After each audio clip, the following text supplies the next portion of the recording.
Hi, everyone. Welcome to Warriors of Godly Grit. Yep, that's basically what I am. And that's what you are too, a warrior with godly grit. Yeah, especially in grief. That is what we are. We are warriors, boy, with some grit, with some godly grit to make it through this earthly life without our children. It is a grit that it is not for the faint of heart, that's for sure. Wayward children, not for the faint of heart either, you know. And I've got both. My oldest son is in prison and for 96 years for murdering his youngest sister and brother, Noah and Sophia. So it takes a lot of grit. Grit I never even understood I had. Never even understood that about myself whatsoever until I had to bury our two youngest children. So yeah, warriors of godly grit. And I am Melissa.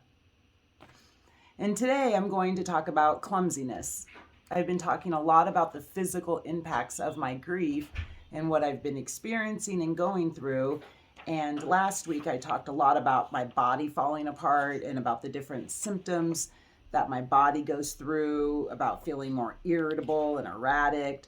Basically talked about being fatigued all the time, So today I'm actually was talking about clumsiness because this last week I've been nothing but clumsy and I'm bumping into the walls. Now, I don't live in a big place. We have a townhome. So the hallways are narrow, the doorways can be narrow, and in grief, they feel very narrow. Like sometimes we don't even have enough room to walk through. I'm just always bumping into the corners, into the edges, into the doorknobs. And, I just feel like, excuse me, I do have my notes. Without Noah and Sophia, I just have no stability anywhere. That's just kind of how I feel, like no stability anywhere. I trip. I bump into stuff, like I said. And you know what, friends? I will never understand ever why. Why? We try to come up with all these different things with Malik's mental illness and what was going on within his mind to want to commit such a horrendous crime, but I'll never understand why. Never. Not on this earth, I won't. And it will not be able to make sense to my brain in this earth. I miss Noah. I miss Sophia. I miss my mom. And I do miss Malik at times too. I miss the old Malik. I miss my dad. My mind, heart, body, work, and relationships are all impacted. They are all impacted with my grief. Many grieving parents say they have clumsiness or lack of coordination. I definitely read that in almost all my grief books. I basically picked out a lot of the stuff that I've read from many other grieving parents that I experienced as well to share. And I know in our grief, we have experiences that are unique only to us, feelings that are unique only to us, to you. Well, that's because the people that we lost, they were our special people. They were my children. It was your child that was killed or died. So within that, there'll be some similarities, of course. Love is similar and love is unique, But yeah, like I said, clumsiness. Very much. I am very clumsy. I am, I find myself bumping into things and people. I bump into my teenagers. I've even bumped into people, strangers even, at the store. It's like kind of just like lose my balance a little bit with the cart or turning the corner. And yeah, shoot, I can trip over my own 2 feet. And I literally have, with no shoes on. Never did that before until grief. You know, I'm just no longer in sync with my body. You know, I just don't feel in sync with my body anymore. I burn myself while cooking, even now, more so. And I try to stay away from the flat iron a lot too, because I burn myself more with my flat iron as well. Yeah. There's been a few times that I've actually opened that oven door and reached in to take out this food and the cookie sheet that's in there without a hot pad, you know, and you know that's the Lord. It's like right before I go to touch it, I'm like, wait a minute, what, you know, I've actually done that a few times. Praise God, I haven't actually literally grabbed a hold of it to pull it out of this hot oven, but yeah, no, my hand has reached in there a few times to pull it out without the heating pad, you know. I've had 2 car accidents since Noah and Sophia died. One, my fault.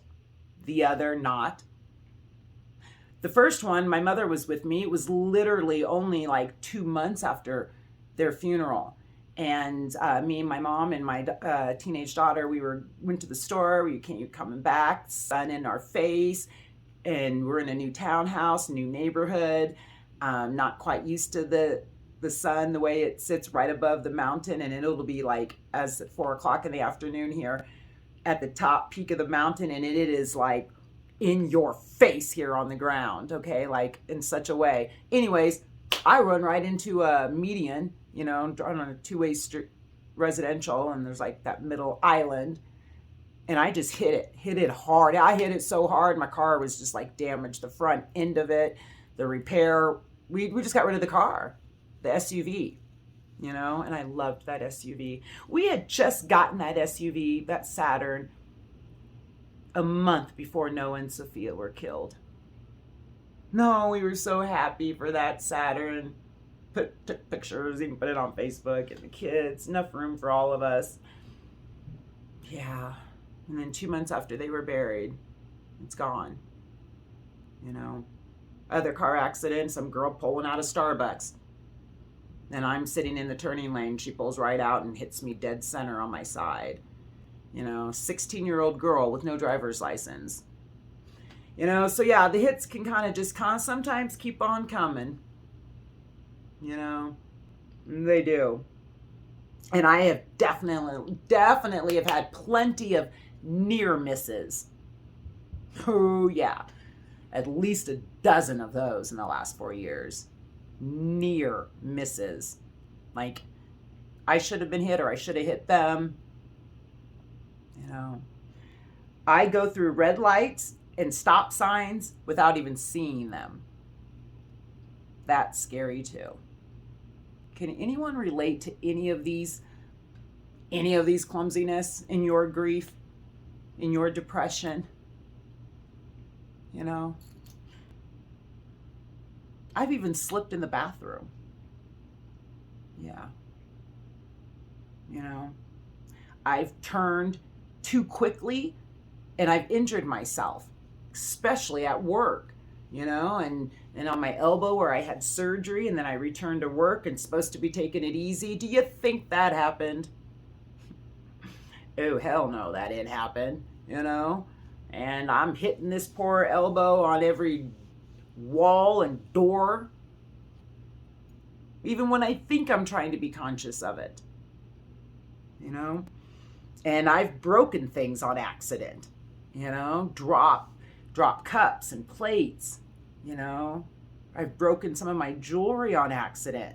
I've lost my jewelry on accident, which really always heartbreaks me, you know. And I love to wear my Noah and Sophia jewelry, and I've got, you know, rings with birthstones in them, and necklaces with pictures, and lots of butterfly earrings and necklaces and so on and so forth. And then I'll wear them to work, kind of like an idiot, and then lose them at work. And then I'm upset, you know, and I lose my earrings right out of my ears with backs on them. So that one explained to me too, please, you know. So it's just all of these different things that go on in grief with the loss of a child. And in my case, the loss of 2 children. So I feel double clumsy. I feel like all this stuff that I talk about, it's times 2. And I've shut the car door on my leg several times. And that's very painful. You know, grief is sucking much of my energy. Does it suck much of your energy? Because it sure does mine. You know, my jobs, my tasks, relationships, you know what? At best, those things like my jobs, my tasks, my relationships, those 3 things at best get a distracted, fatigued version of me, of myself.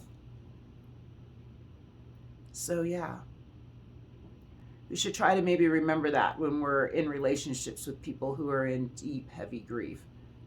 That when you're with them, you're at best getting a distracted, fatigued version of themselves. Yeah. All right, guys. Part 2. I'm sorry about that. I had a little bit of an accident. And so instead of redoing the whole thing, I'm just going to kind of pick up where I left off and just put these 2 together and we'll just roll with it today, okay? Because that was actually perfectly evidence of my clumsiness. I have underneath me, right next to me on my chair, the remote for my videoing, right? And yeah, as I'm holding my notes and whatever, dudes, I must have just, obviously I hit it because I heard the button, I heard the little beep that the video had stopped. So, I'm sorry. But, you know, like I said, we're warriors, right? Of godly grit. So, just going to keep right on doing it. Just find that grit within inside of myself and get back to the video, right? Okay, so I think the video stopped around talking about, you know, jobs and tasks and relationships. They get at best a distracted, fatigued version of myself. Okay, so I think I was leaving off reminding us that when we're interacting with other people in heavy grief, remember that at best you're getting of them a distracted, fatigued version of themselves. Okay, so this trickles down to my coordination, my depth perception, and the sense of my personal space. Okay, that trickles down right into all that stuff. Okay, so I'm wondering what's happening to me. Is something wrong? Especially when I wasn't this way before. You know, so clumsy, so very clumsy. And then I think, you know what? The answer to my question is probably not. You know, when grief affects our bodies, our coordination often takes a hit. It does. Everything about our coordination takes a hit. You know, I'm getting clumsy. I stumble around. And you know what? I stumble around missing Noah and Sophia. That's what I feel like is just going on, friends. You know, I'm missing my children, so I'm just clumsily stumbling along through life. You know, I am.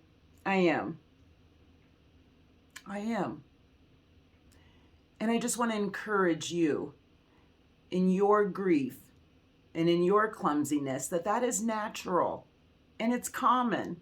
You're not alone in your clumsiness. You're not. I'm there with you.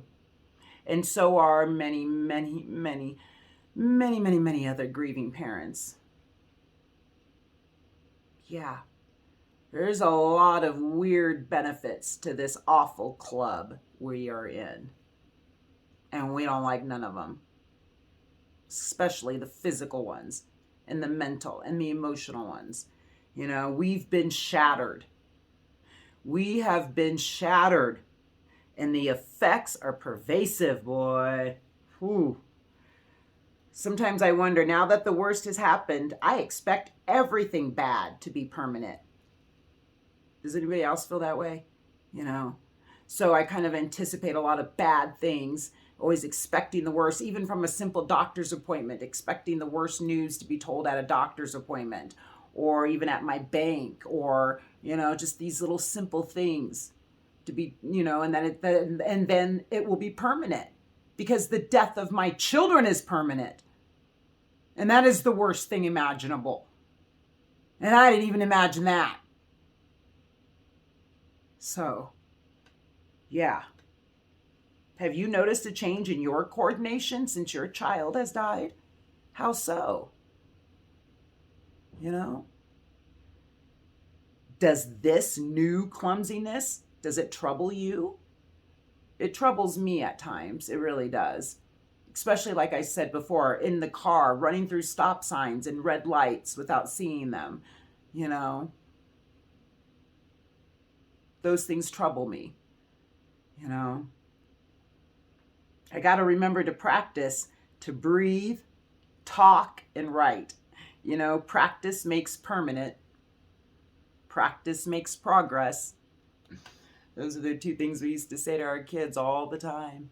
You know, practice makes permanent, practice makes progress.